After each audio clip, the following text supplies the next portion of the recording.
Hello বন্ধুরা, তোমরা সবাই কেমন আছো? আশা করি ভালো আছো, সুস্থ আছো। তো আমিও ভালো আছি।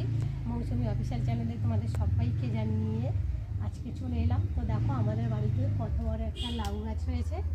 আর এখানে হয়েছে দেখো পুঁইশাক গাছ। পুঁইশাক গাছটা তো সে চালে উঠে গেছে। আর এখানে দেখো কতগুলো বিটুলি হয়েছে। আর একটা ছোটো থেকে লাউ হয়েছে দেখতে পাচ্ছ। আর অনেকগুলো লাউয়ের ছড়ি পড়েছে, ওপরে নিচে করে করে অনেকগুলোই পড়েছে। আর এইটা সব থেকে বড়ো হয়েছে লাউটা দেখো, তবে এখন হচ্ছে। আর এখানেও একটা পড়েছে, এই যে ছোটো মতো, মানে অনেকগুলো 8-10টা পড়েছে। তো তোমাদের দাদাভাই দেখো সেই চালে তুলে দিয়েছে। এখন সেই চালে এদিকে পুঁইশাক গাছ ও চালে তুলে দিয়েছে, লাউ গাছটাও চালে তুলে দিয়েছে বাঁশ দিয়ে আর দড়ি বেঁধে, দেখতে পাচ্ছ। আর এখন আমি কটা লাউ পাতা কাটবো বাটা খাওয়ার জন্যে। তো দেখো আমি এখন ছোটো ছোটো দেখে কটা লাউ পাতা কেটে নেবো।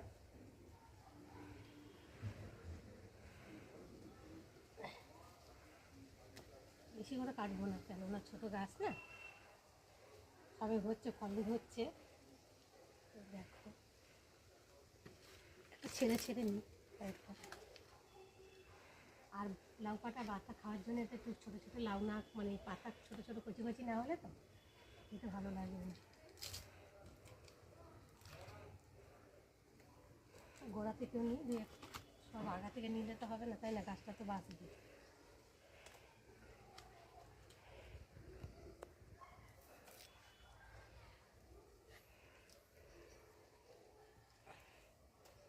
তো দেখো কটা নিয়েছি বাটা খাওয়ার জন্যে। তো বেশি লাগবে না, অল্প হলেই হয়ে যাবে কটা বাটা। তো চলো আমি এখন রান্না বসিয়েছি ওদিকে, চলো।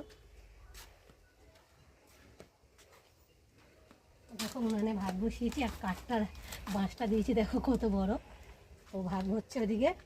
আর পাতাগুলোকে ভালো করে ধুয়ে বেছে নেবো পরে, এখন থাক। আর আজকে রান্না করব, তো কী রান্না করবো এখনও ঠিক হয়নি। তো দেখো ডিম আর আলু কেটে নিয়েছি, ডিম আর আলু সেদ্ধ দেবো ভাত হয়ে গেলে।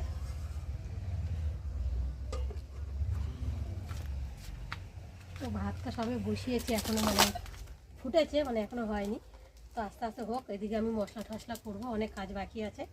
তো কাঠের জাল হলে তো সুবিধা হয়, কাঠ একটা ধরিয়ে দিয়ে অনেক কিছু কাজ করা যায়, তাই না? তো বন্ধুরা এদিকে রান্না হচ্ছে, আর এদিকে মশলা করতে চলে এলাম ডিমের ঝোল বানানোর জন্য। তো দেখো এখানটা আদা নিয়েছি ছাড়িয়ে, আর 3টে পেঁয়াজ নিয়েছি, আর একটা টমেটো নিয়েছি, আর রসুন নিয়েছি, আর এখানটায় জিরে বাড়ছি। তো আমরা তো বাটা মশলাই খাই, কেননা গুঁড়ো মশলা খাই না। গুঁড়ো মশলার টেস্ট করে একটা ভালো লাগে না, বাটা মশলা যতটা টেস্ট লাগে গুঁড়ো মশলার ততটা টেস্ট লাগে না। মানে জিরে ঠিকে সব আমরা বেটে খাই, বেটে খেলে বেটে খাওয়ার টেস্টটাই আলাদা। চলে এলাম, ডিম আলু সেদ্ধ বসিয়েছি। তো দেখো ডিম আলু সেদ্ধ হয়ে গেছে, আর ডিমগুলো কেমন ফেটে ফেটে গেছে দেখো, সেদ্ধ হয়ে গেছে। আর এখন আমি ডিমগুলোকে তুলে নেব। ডিম আলু আলাদা করে সিদ্ধ করে নিলে তো তরকারিটা অনেক টেস্ট লাগে, খেতেও ভালো লাগে, আর খুব তাড়াতাড়ি রান্না করাও যায়, মানে দুটো একসাথে সেদ্ধ হয়ে যায়। তো দেখো আমি এখন আলুগুলোকে তুলে নেব। আলুগুলোও সেদ্ধ হয়ে গেছে, প্রায় অনেকটা করেই সেদ্ধ হয়ে গেছে।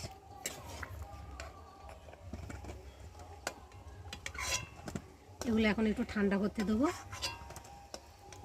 ডিমগুলোকে লাভিয়ে নিয়েছি, আর কড়াতে জল ছিল ফেলে, আর এখন জল দিয়ে আর লাউ পাতা সেদ্ধ বসিয়েছি। তো দেখো লাউ পাতাটা আমি ভালো করে ধুয়ে আর ছোটো ছোটো করে কেটে নিয়েছি, আর একটু বেশি করে জল দেবো যাতে পাতাটা ভালো করে সেদ্ধ হয়। আর এখন আমি ভালো করে ঢাকা দিয়ে পাতাটাকে, সেগুলো সেদ্ধ হয়ে গেছে, তুলে নিয়েছি, জল ঝেড়ে নিয়েছি, আর কোনটুকু হয়ে গেছে দেখো। আর এখন আমি কড়া বসিয়েছি, কড়াতে এখন আমি প্রথমে দেবো লঙ্কা, শুকনো লঙ্কা কটা দিয়ে ভেজে নেব। তারপরে দেব রসুন আর কালো জিরে। রসুন আর কালো জিরে একটু ভালো করে ভেজে নেব।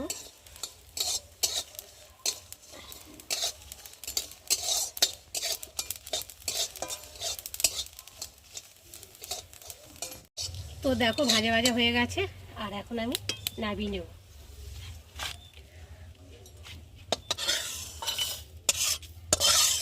আগুনটা ভালোভাবে জ্বলে গেছে, আর এখন কড়াটা বসাবো আর তেল দেব। তো দেখো তেলটা গরম হয়ে গেছে, কড়াটা যেহেতু গরম হয়ে গেছে, আর ডিমগুলো দিয়ে ভালো করে ভেজে নেব। আর বিরিয়ানি নুন হলুদ মাখিয়ে রেখেছি। দেখো এখন একটু খুন্তি দিয়ে ফাটিয়ে দেবো ডিমগুলোকে, যাতে নুন হলুদ ঢোকে, দিয়ে ভালো করে ভাজবো। গাছের জালে তো সঙ্গে সঙ্গে কড়া পেতে যায়, আগুনটা বেশি পায় তো এই জন্য তাড়াতাড়ি।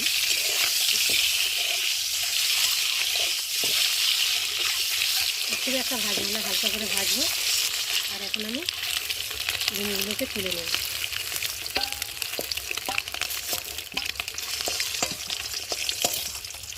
গাছে তেল রয়েছে কড়াতে, দেখো আর তেল দেবো না, অনেকটাই তেল রয়েছে। এখন ফোড়নে দেবো তেজপাতা আর দেবো গোটা জিরে, দিয়ে একটু ভালো করে ভেজে নেব। আর এখন সিদ্ধ করে আলুগুলোকে ভালো করে ভেজে নেব।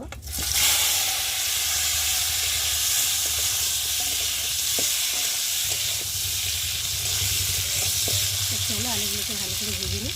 বন্ধুরা আলুটা ভালোভাবে ভাজা হয়ে গেছে। আর এখন আমি মশলা দেবো। তো প্রথমে দেবো নুন, তারপর দেবো হলুদ,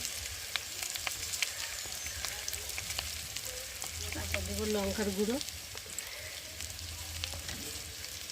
আদা বাটা, রসুন বাটা, জিরে বাটা, পেঁয়াজ বাটা আর কেটে রাখা টমেটো দিয়ে ভালো করে কষিয়ে নেব।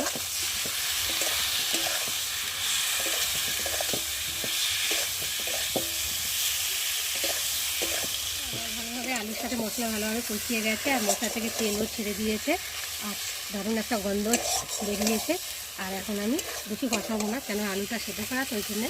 আর এখন আমি জল দিয়ে দেবো অল্প করে।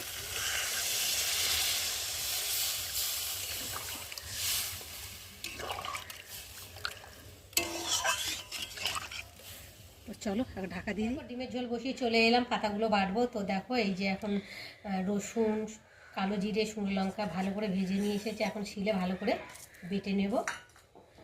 একটু নুন দিয়ে দেবো, তাড়াতাড়ি বাটা হয়ে যাবে, মানে বাটাটা ভালো হবে। অল্প করে দিই। এখন আমি বাটছি। ওই শিলটা ভালো করে আগে ধুয়েই রেখেছিলাম, মশলা করেছিলাম, ওই জন্য শিলটা আর তুলিনি, শিলটা পেতে রেখেছিলাম ভালো করে ধুয়ে। আর শিলটাও অনেকটাই শুকিয়ে গেছে।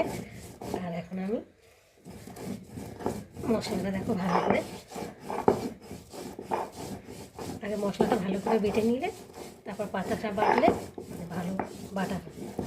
তো দেখো মশলাটা আমার এরকম কালো কালো হয়ে গেছে, কালো জিরে দেওয়াতে, তো তার জন্যে। তো এখন আমি ভালো করে বেটে নেব। দেখো পাতাটা কত সুন্দর মানে গলে গেছে, ভালো সেদ্ধ হয়েছে পাতাটা। দেখো একটা বাটা দিচ্ছি, গলে যাচ্ছে কত সুন্দর।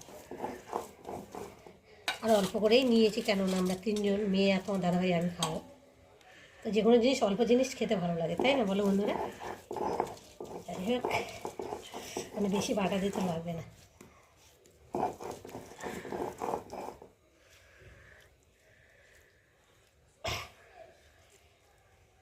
ভালো করে বেটে নিয়ে তারপরে কড়াতে তেল দিয়ে আবার একটু ভেজে নেব।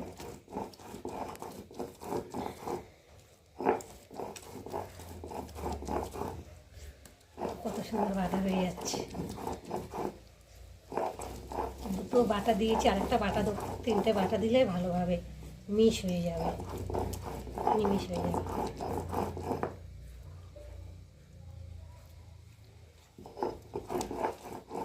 বাইরের জালে, কাটার জালে করছি তো, একবার ঘরে একবার বাইরে করতে করতে যেন হাত পা ব্যথা হয়ে যায়। দেখো বন্ধুরা বাটা হয়ে গেছে।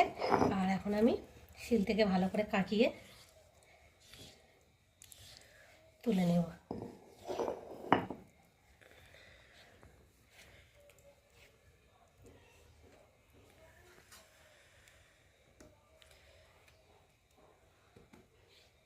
বন্ধুরা দেখো আমার ডিমের ঝোল তৈরি হয়ে গেছে। আর নামাবার আগে একটু মিট মশলা দিয়ে দিচ্ছি। তো দিয়ে একটু ভালো করে নেড়ে, চলো এখন নামিয়ে নেব।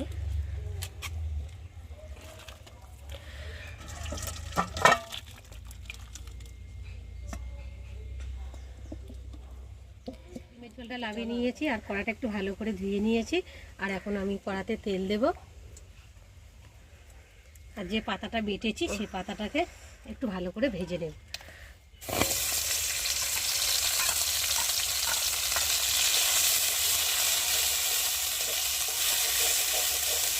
তো বন্ধুরা তোমাদের মধ্যে কারা কারা এই লাউ পাতা বাটা খেতে ভালোবাসো আমাকে কিন্তু কমেন্ট করবে, আর আমার তো ভীষণ ভালো লাগে। তো বন্ধুরা, লাউ পাতা বাটা রেসিপি তোমাদের যদি ভালো থাকে তাহলে কিন্তু একটা লাইক কমেন্ট শেয়ার করো, আর আমার চ্যানেলে নতুন হয়ে থাকো চ্যানেলটাকে সাবস্ক্রাইব করো। তো তোমাদের সঙ্গে আবার দেখা হবে পরের ভিডিওতে, ততক্ষণ তোমরা তোমাদের খেয়াল রাখো।